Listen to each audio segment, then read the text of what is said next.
జ్యోతిర్లింగానికి శివాలయానికి మధ్య ఉన్న తేడా ఏంటో మీకు తెలుసా? శివలింగం శివుని ప్రతీక, జ్యోతిర్లింగం మాత్రం శివుని శక్తికి నిదర్శనం. మన దేశంలో మొత్తం 12 జ్యోతిర్లింగాలు ఉన్నాయి. మొదటిది గుజరాత్లోని సోమనాథ్ ఆలయం. ఈ భూమి మీది మొదటి జ్యోతిర్లింగం మల్లికార్జున స్వామి ఆలయం.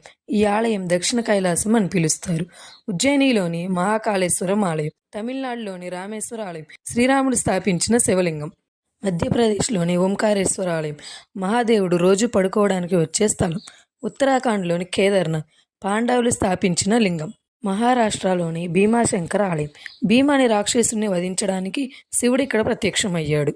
ఉత్తరప్రదేశ్లోని వారణాసి వద్ద విశ్వనాథ ఆలయం శివుడి యొక్క రెండో ఇల్లు. ఔరంగాబాద్లోని కృష్ణేశ్వర ఆలయం ఆయన భక్తుల కోసం భూమి మీదకు వచ్చిన స్థలం.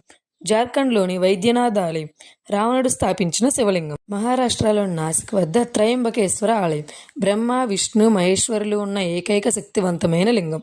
గుజరాత్లోని ద్వారకా వద్ద నాగేశ్వర లింగం శివుడు భక్తుల్ని రాక్షసుల నుండి కాపాడిన చోటు. లైక్ చేసి ఓం నమ శివాయ అని కామెంట్ చేయండి.